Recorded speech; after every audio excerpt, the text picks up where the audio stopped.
Olá, irmãos, a paz do Senhor Jesus Cristo. Quem vos fala aqui mais uma vez é o pastor Edson Ramos. Estaremos entrando na quarta parte da mensagem. A promessa do arrebatamento é para nós e nossos filhos. Não consegui concluir na terceira parte, estarei tentando concluir agora em nome do Senhor Jesus Cristo. A primeira parte nós falamos sobre dois tópicos principais. Deus arrebatará a igreja com 3 propósitos. Parte 1, tópico 1, né? Tópico 1 da parte 3. O arrebatamento se dará por 2 fases. Tópico 2 da parte 3. Amém? Glória ao Senhor Jesus Cristo. E ficamos de falar no tópico 3, mas não conseguimos falar os 3 últimos tópicos, que serão agora a parte 4, tópico 1, 2 e 3. Parte 4, tópico 1. As situações dos mortos que dormem em Cristo. Parte 4, tópico 2. As 3 vozes de Deus que serão ecoadas no arrebatamento da igreja. Para quem serão essas vozes? E aqui estaremos no tópico 3. Os 3 fatores que acontecerão no momento do arrebatamento da igreja. Falando para os irmãos que eu falaria os 5 tópicos na parte 3, mas só consegui falar 2. Tentarei falar aqui os últimos 3 tópicos, que se tornou agora a parte 4, tópico 1 e 2 e 3. Vamos orar ao Senhor Jesus Cristo para que o Senhor nos tenha entendimento e que a sua palavra esteja conosco em nome de Jesus Cristo. Amém? Senhor Jesus Cristo, esteja conosco, nos dando a sabedoria e o entendimento da tua palavra. Abra a nossa mente, Senhor, e fale em nossos corações, em nome de Jesus Cristo. Pois a tua palavra despede sabedoria e ele vos dará. Amém. Glória ao Senhor Jesus Cristo.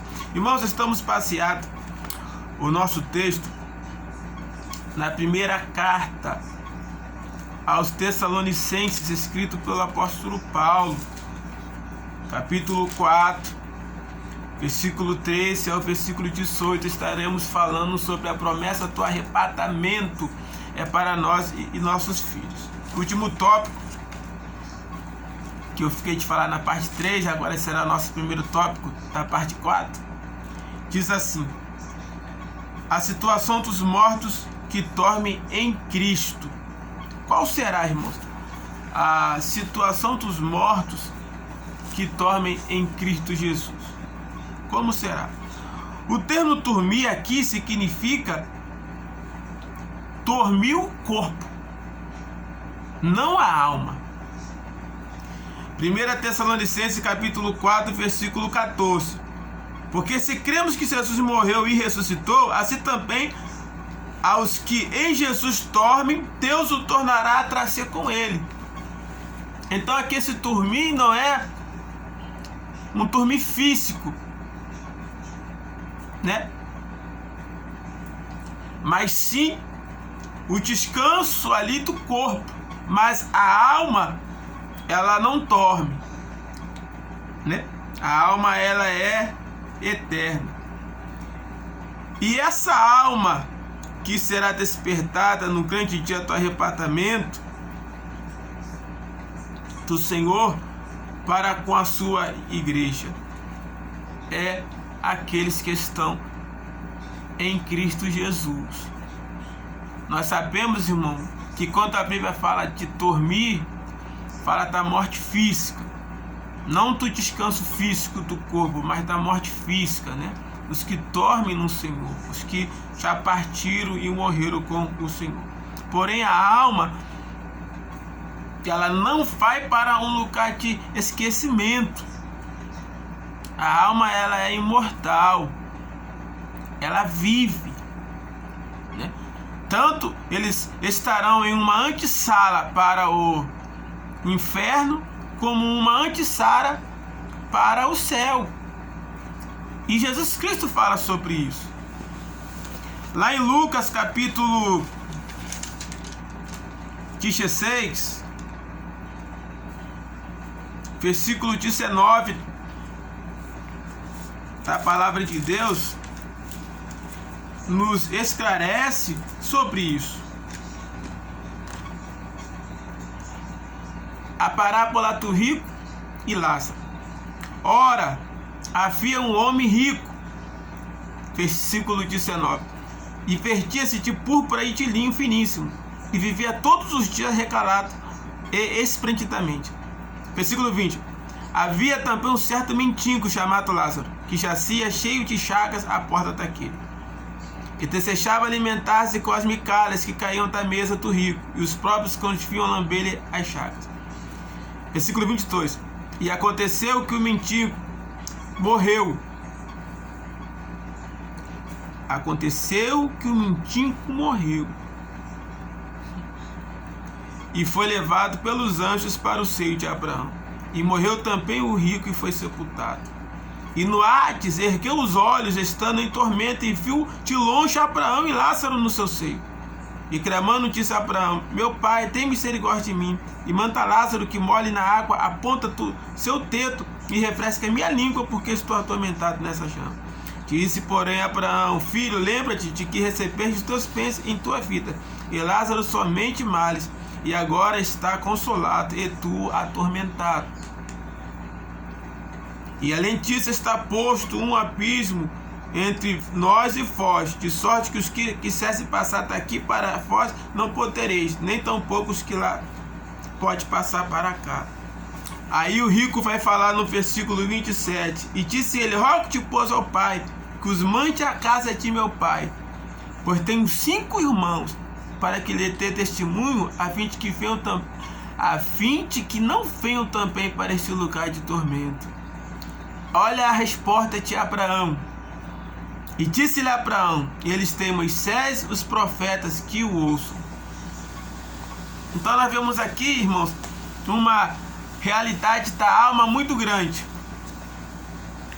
A situação dos mortos que dormem em Cristo é uma: estão no paraíso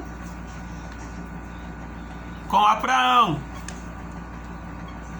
Esse paraíso foi levado aos céus na morte e ressurreição do Senhor Jesus.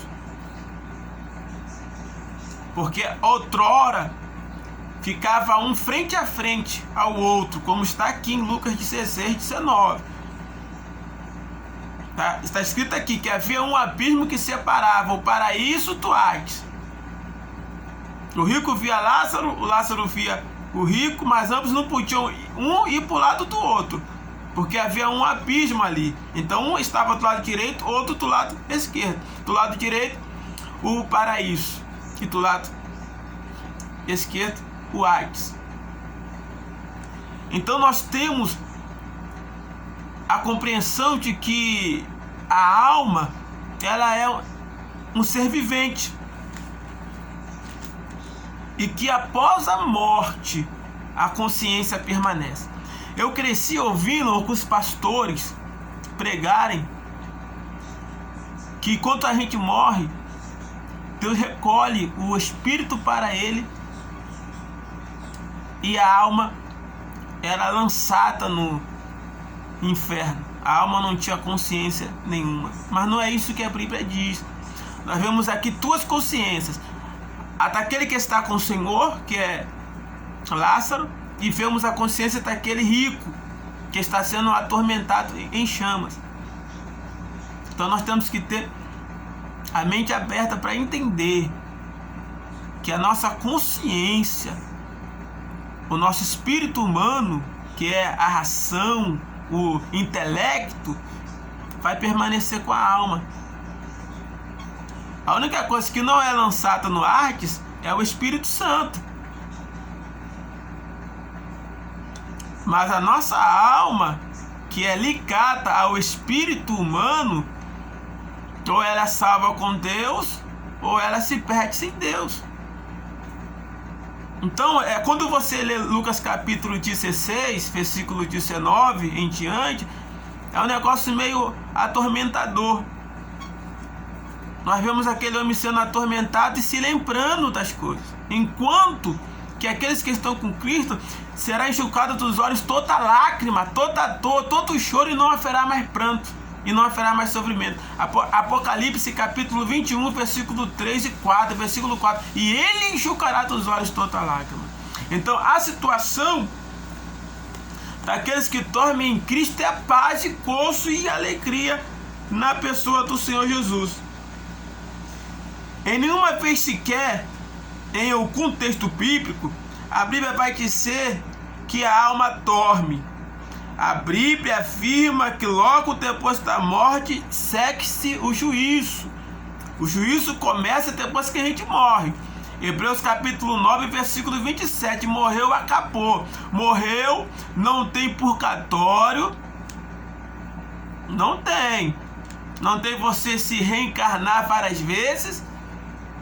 Que muitas pessoas pregam sobre reencarnação e até usam o Evangelho de João capítulo 1 para falar que João Batista é a reencarnação de Elias. Mas lá no capítulo 1, versículo 21, vão perguntar para João Batista: tu és Elias? Ele vai falar: não, eu não sou Elias. Então quem tu és? Eu sou uma voz do que clama no deserto. Ao contrário de ser uma pessoa e receber o Espírito de autoridade que aquela pessoa tinha, é outra. Eliseu não era Elias, mas recebeu a autoridade do prata de Eliseu. João Batista não era Elias, mas recebeu a autoridade que Eliseu tinha, que Elias tinha para ministrar a palavra de Deus. Então ele mesmo fala: olha, eu não sou Elias. Então muitas pessoas que pegam a palavra de Deus e a transformam em ocultismo, satanismo, espiritismo, macumparia, feitiçaria, usam a palavra de Deus para distorcer falsas doutrinas para seguir o seu bel prazer. E a Bíblia diz: aí está aquele que adultera a palavra de Deus. Então a Bíblia nunca vai afirmar que a alma dorme, que a alma descansa. Não. A Bíblia vai falar claramente: morreu, segue-se o juízo. Ou vida eterna com Deus ou sem Ele. Essa é a situação da alma. A alma é imortal. A expressão dormir que Jesus simplesmente se revela aqui, que quando morremos, estamos em Cristo. Estamos em Cristo. Quando morremos, estamos em Cristo. Não haverá perturbação nenhuma.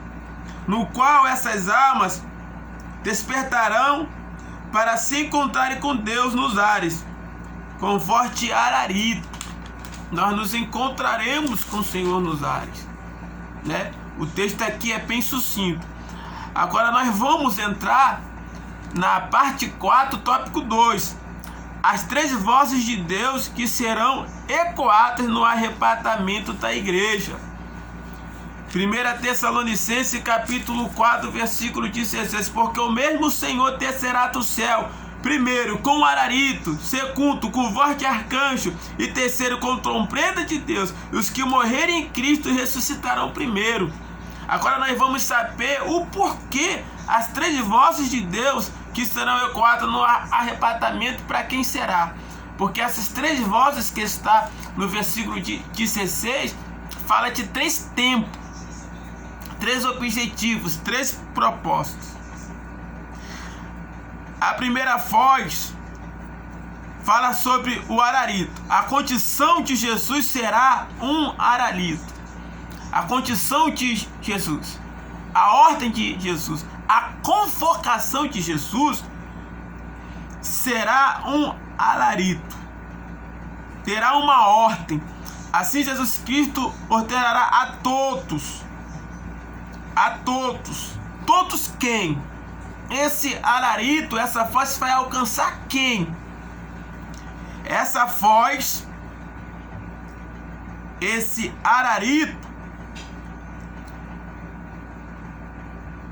é um efeito que citará a todas as pessoas que viveram antes da lei de Moisés. Então quando fala que alarido, está falando que todos aqueles que vieram antes da lei de Moisés ouvirão o prato do Senhor Jesus Cristo com grande poder e grande glória.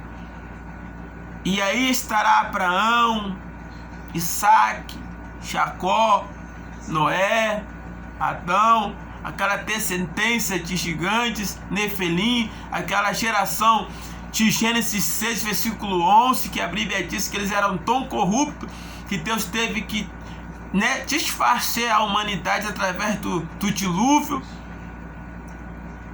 Aqueles desde o princípio que não ouviram a palavra de Deus. Então, quando o alarido for soado, será soado para eles. Eles ressuscitarão.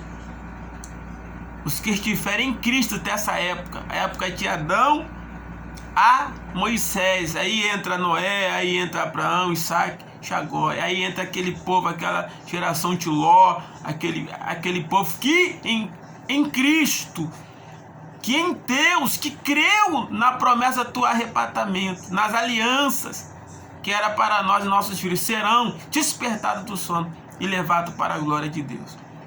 Os que creram na manifestação de Deus. Então a primeira voz será para aqueles que vieram antes de Moisés, antes da lei, antes dos estatutos e dos mandamentos. Aqueles que ouviam a palavra de Deus por ouvir, de ouvido a ouvido. Deus falava e eles obedeciam.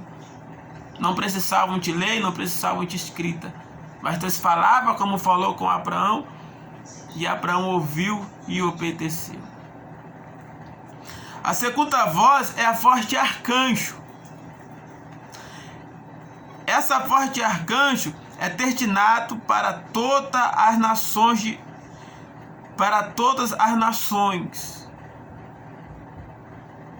É destinada para todas as nações, mas principalmente para a nação de Israel, para todas as pessoas que morreram e praticaram a lei de Moisés.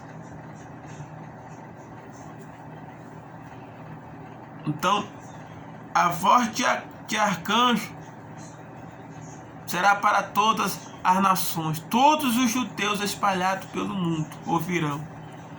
Os que praticaram a lei de Moisés, os que guardaram a lei de Moisés, e os não judeus também que guardaram a lei de Moisés, chamado de prosélitos, né? Prosélitos era aquele gentil que queria seguir a lei judaica e se batizava fazendo prosélito, né? Se tornando tipo que um cidadão judeu, se circuncisando, né? Participando da circuncisão, passando pelo ritual do batismo e seguindo os mandamentos do povo judaico, chamado de prosélitos.